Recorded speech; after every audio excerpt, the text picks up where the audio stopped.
Значи, първото, което искам да уточня, че от самото си начало проблема е абсолютно политически. Всичките тия неща, които сега се говорят за икономически интереси и така нататък, според мен трябва да се приемат с много голяма доза резерва. Защо?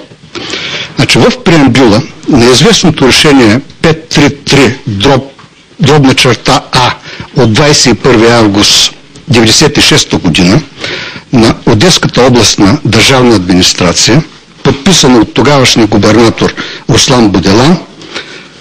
Имам копия при мен в личната си архива, защото просто по задължение беше изпращано това решение и до мен, като институция.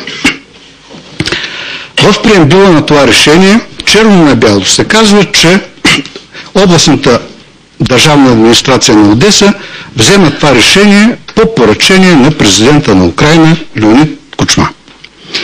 Сега, знаете, по това време беше Украйна президентска република и указанието на президента просто не може да бъде тълкувано и изпълнявано. На 5 септември 1997 година, т.е. една година след това, имам пак фотокопия, се сключи 10 годишен аренден договор между Асоциацията на българите в Украйна и Управлението за опазване на паметниците на културата на Одеската областна администрация. Очевидно, не случайно те са избрали датата 22 август миналата година, т.е. 15 дни, както е записано преди изтичане на договора, да искат неговата промяна.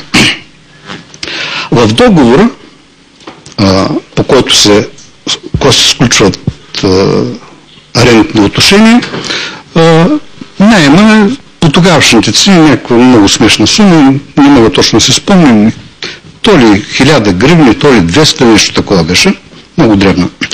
Но ставаше въпрос за едно здание, което по документи има 1400 квадратни метра разгърната площ.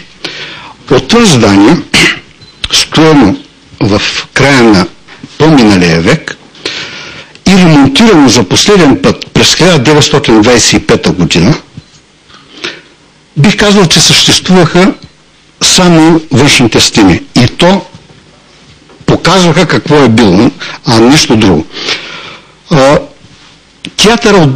Киносалона Котовски, за който се говори, то отдавна беше престанал да съществува, защото не можеше да се ползва. Беше опасно да се ползва. Значи с решението, точка 3 и 4, което споменах, се възлагаше на асоциацията съвместно с това управление за опазване на паметниците на културата да изработят проектоплан и да започнат ремонт на сградата. Така. Значи, правеше се проектен план, архитектурен план. Знаете, това са немалко средства. Това го поеха българските организации, които работиха на територията на Украйна. Значи, изпълнители на първоначалния план бяха Интерстрой, а разгърнатия архитектурен план, ако не ме лъжи паметта, беше изработен от Главболгарстрой. Значи, тогава те казваха, че хонорара им струва за етаж само на този план по $4000, а доларите бяха доста големи. И доста по това време значиха много. Другото, което ни се наложи просто със сила, че всеки камък, всяка тухла, всеки цвят трябваше да бъде съгласуван с така цитираното от мен управление. Това именно проточи работа почти 2 години. И след посещението на премиера Иван Костов, за което тук се говори, на 23 март 1998 година, значи Иван Костов като председател на Съюза на демократичните сили, не като премиер, изпрати до мен от политическата организация сумата $27 000 504,50 цента. Това е точната сума. И разбира се, получих указания от Външно министерство как да се разходват парите и така нататък. Тия пари бяха първото, което беше дадено, да се поправи покрива. Сградата просто се рушеше. Ако покрива не беше поправен, всичко течеше. Ремонта на покрива го направи българската строителна организация Металстройкомплект, която имаше седалище в Одеса. Междувременно стана смяна на управлението на ръководството на Одеската областна администрация и някъде през лятото на 1998 година губернатор на Одеска област стана Сергей Гриневецки. Значи на 13 август 1998 година ние дадохме съвместна пресконференция, на която той пред всички медии направи първата вноска дарение за събиране на средства за подпомагане от всички българи, не само в Одеска област, а и от цяла Украина, за подпомагане реконструкцията и ремонта на този културен център.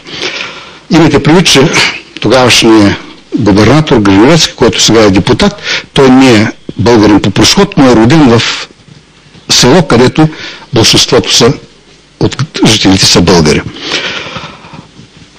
Защо го направи той това? Защото пак по задължение на това управление за опазване на паметници трябваше да се започне с ремонта на външните стени. Ние просто разбирахме, че ако се направи ремонт отвън на огромното здание, никакви пари за вътре, за реално функциониране на сградата няма да останат. Тогава Одеската областна администрация, тя помогна с 30 000 гривни, по курс бяха 15 000 долара и плюс събраните от дарители пари по тая сметка, значи за 50 000 гривни тогава беше направен целият външен ремонт. Това беше отключващия фактор, откъдето започнаха стотици меценати българи да събират. Кой не можеше с пари, участваше с труд. Светлана може да е забравила, но имаше дежурни по 30-40 души работиха от отделно село, примерно от едно българско село работят един месец. След това другия месец от друго село. Там спаха, там всичко, нали, с труд участваха. Да не говоря за големите бизнесмени. Сега се спомням само един от бизнесмените, Митрев, българин, не мога да се спомня малкото му име. Той дари цялата дограма на това огромно здание, плюс 10 официални врати, които там, външната врата, другите на това, които на днешна сума не мога да бъда. Аз тогава много настоявах и съжалявам, че не можах да доведа до края, да направим, както в българските храмове, една паметна плоча, където да се изпишат имената на всички дарители на за това благородно дело. Искам да завърша с това. Проблема беше политически, роди се политически и трябва да се реши политически. Жалко е, че новата власт сега след изборите в Украина, която идва и печели изборите в името на демократичните ценности, така на практика жестоко ги потъпва. Съжалявам, че освен за тези протести, които прочетах в медиите, никъде не прочетох, че, да кажем, българският посланник в Киев е поискал среща, че се е намесил, че българският външен министър е повикал украинския посланник и е потърсил разяснение, защото действително ние говорим за 500 000 долара, но вие си представете тотално обновление на сграда в размер 1400 квадратни метра разгъната площ, на днешни цени какво би представлявало това. Благодаря ви за вниманието.